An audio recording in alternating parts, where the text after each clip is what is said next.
Hello and welcome. I want to do a deep dive into the DPS EV.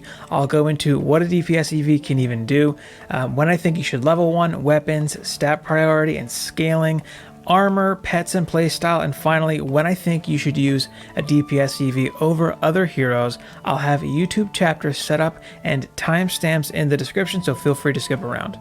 Alright, what's the point? Why do you want a DPS EV in the first place? Well, she's got a couple of unique characteristics that make her extremely useful. She can swap between weapons during combat, between two different weapons during the combat phase, and she has a damaging beam ability instead of her hero boost that has some pretty interesting characteristics. So the weapon swapping is nice. It's got a 1-second cooldown and it allows you to swap between two weapons during combat. Now, these weapons can be any two weapons, but it's most useful and most interesting to swap between two different weapons of different damaging types. So maybe a physical and an elemental weapon. This comes in handy during Massacre when you encounter sirens that grant resistances to enemies. So the big one that everyone has to deal with at some point, and you will often shut you down if you're using a DPS Huntress or Squire, are physical sirens. They're a massive pain to most people. A DPS EV doesn't have to worry about that because you can just swap to an elemental weapon. It's generally going to be physical and an element, probably fire. We'll get into the weapons a little bit later, but it's easy to circumvent siren resistances when you can swap between two different damage types. Now, her damaging beam ability has some pretty interesting characteristics. It's her hero boost, so she doesn't have a hero boost that can boost her movement speed. Instead, she gets this damaging beam ability that consumes ability mana as it ticks down as you use it, and it's got infinite pierce but a pretty short range. So the range is about this distance, but anything within the range is going to get damaged. It pierces any amount of targets within that range, and it does damage comparable to a DPS Huntress boosting with a physical damage weapon, so it is a great ability for dealing damage. It can shoot through walls, it can shred a lane in seconds, you can burst down ogres, sirens. It's good for some boss fights, you name it. The beam ability has a lot of uses and is very, very handy. She also has a decoy ability. It'll draw aggro and it'll explode when the HP is depleted. I don't find myself using it very much.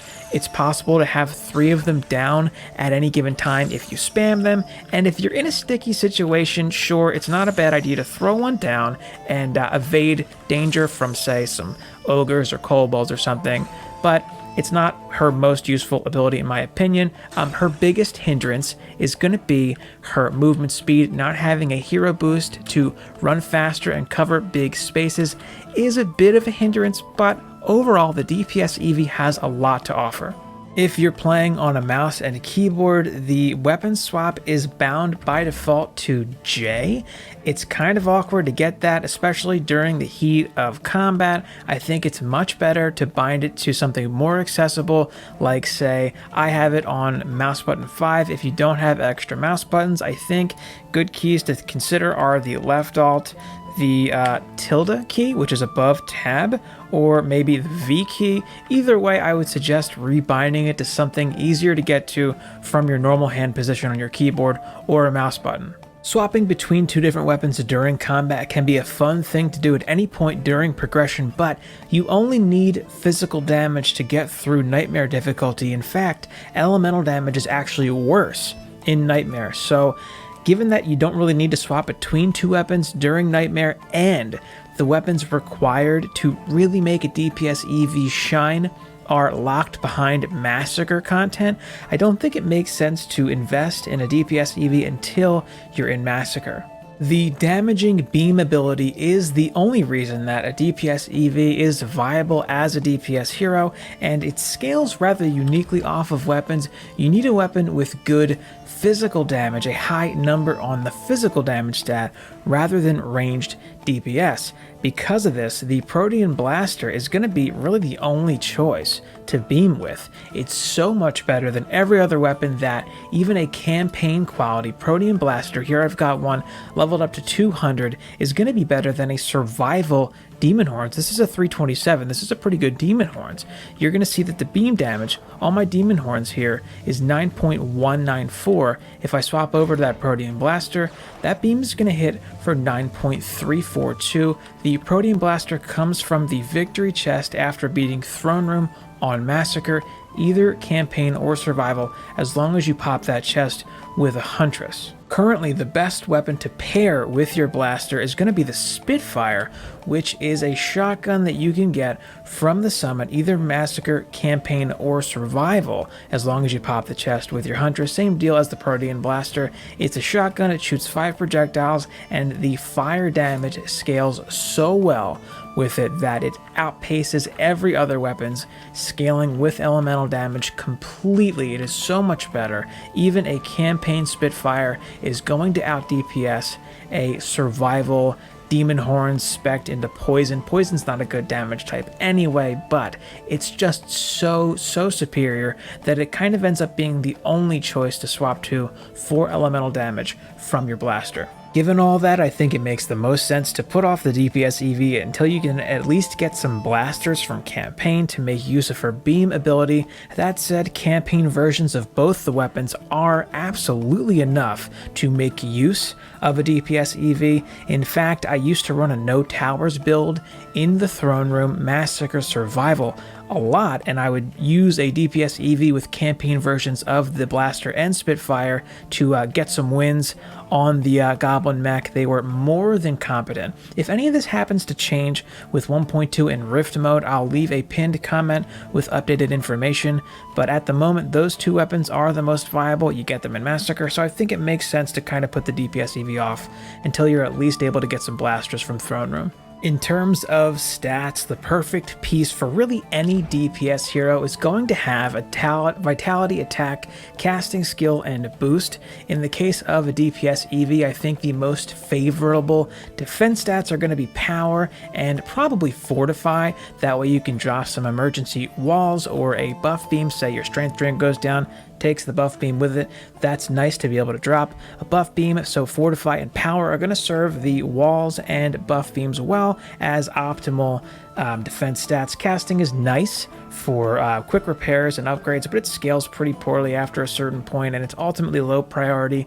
I think vitality is going to be mandatory on every piece because, of course, HP is always going to be good, but for a DPS EV, HP and vitality scale much better than most heroes. She is only second to the Squire currently. The Apprentice, Monk, and Huntress all have worse HP scaling, so she's pretty tanky with vitality. Skill scales with her decoy ability. The more skill you have, the more HP it's going to have when you drop the decoy, and the more damage it'll do when it bursts. But honestly, I don't use the decoy much. I regard skill as a low priority stat on the DPS EV. Some of my gear doesn't have it. I think you can go without it on a couple pieces. I think the stats that are absolutely mandatory are going to be vitality, attack, and boost for sure. There are two stats that affect the damage on your beam ability. They are attack and boost. Long story short, invest all in on attack as of 1.1 and probably 1.2. Attack is going to be better than boost. All right, long story long. So there is a bit of a discrepancy in terms of what stat is actually best depending on how much attack you have and how much boost you have. If you're in what is currently end game gear, like I am, where I have a lot of pieces, they're all 410 plus. 418 is the max upgrade cap currently, and I have some good pets and accessories too to increase these stats. So this is about what you could expect to get to in end game in 1.1 and probably 1.2 given what we know. I'm at 6,500 attack and 3,100 or so boost. You might have more or less depending on the luck on the stat rolls. Now I've got all of my room power points unallocated, so I'm going to put them all into boost just for the sake of comparison. And I'm going to show you what it does to the damage on my beam. So I'm all in on boost now, 15.57 per tick. I'm going to put them all into attack. I was 15.57, now I'm at 15.6. Now you might say to yourself, well, obviously attack is the best. Well, if I pull a few hundred points out of attack and put them into boost, I actually get a little more damage. That's because attack and boost scale better or worse at certain points depending on the total number you have here. So it's possible that if you're in like 1.3 or 1.4 watching this, where 7k attack is easy to get to, there may be a time where it makes more sense to invest in boost. For now, you know, just balance between attack and boost, try to find that sweet spot. Honestly, I'd rather err on the side of attack, because boost does absolutely nothing for the blaster as a straight up damage weapon, and I do occasionally use it to pump shots into the lane to kill stuff, so I'd rather have a little too much attack than worry about min-maxing the damage on my beam. But all that said, there may be a case where it makes sense to put some points into boost, or even invest a bit of points of your upgrades in your gear into boost too. But as of right now, 1.1, probably also 1.2, it's safe to just go all in on attack. Of course, after you hit the armor cap, you want 25% on 2 pieces and 24% on the other 2 to hit the cap of armor. So after the armor cap, it's safe to go all in on attack. If you're just cracking into Massacre and you're just farming through survival and getting gear, you're not going to have stat totals nearly this high. I did test attack versus boost for scaling and leveling at varying points, 1,000, 2,000, 3,000, 4,000, and so on, all the way up to where I'm at now.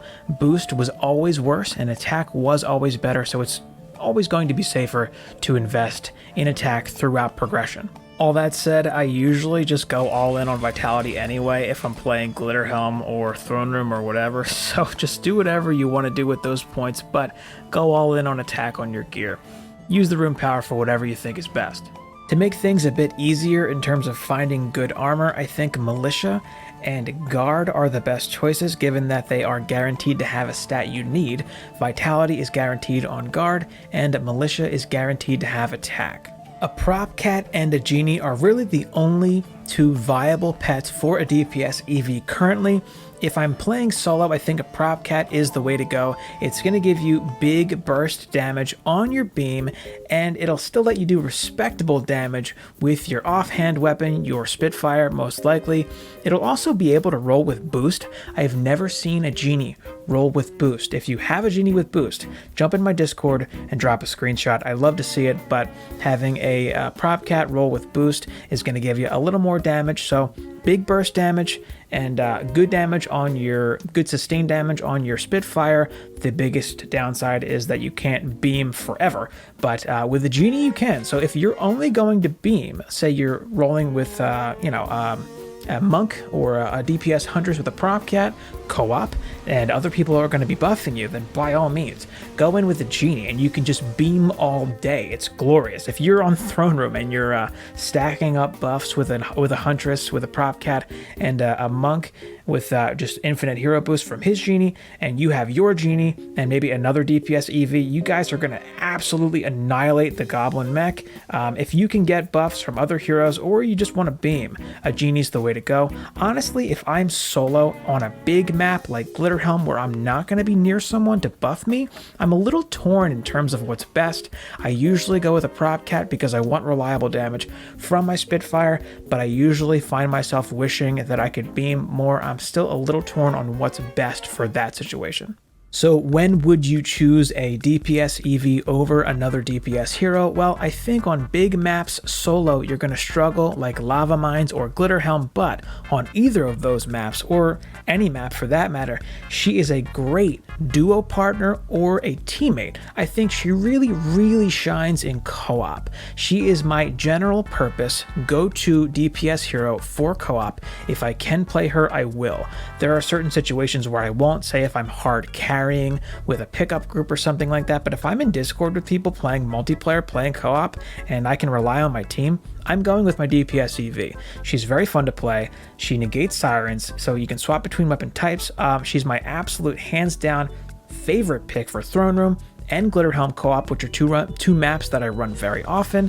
I probably would not pick her in the Summit because I like being able to move around quickly. The dragon fight requires quite a bit of movement, so even campaign Summit co-op, I would not probably go with the DPS EV, but for literally anything else, I probably would. If you stack buffs on her, if I'm playing with a Monk and a Huntress with a Prop Cat, I'm going with an EV. Hands down 100%. If I'm playing duo and I'm the one roaming in Glitter Helm, I'm probably going to go with an EV. it really depends on your preference, honestly, but I always go with her if I can for co-op. And again, if any of this changes with the implementation of Rift in 1.2, I'll pin a comment with any relevant updates for info. But that's going to do it for this one. Thanks so much for watching. If you have any questions, leave a comment. If you want more direct access to me in any way, or you want to join a growing community of players and streamers, jump into my Discord server. Link is in the description, as well as my Twitch channel. I do stream occasionally on Twitch, DDA pretty much exclusively. So link to that will be in the description as well. And that is going to do it for me here. Thank you so much for watching.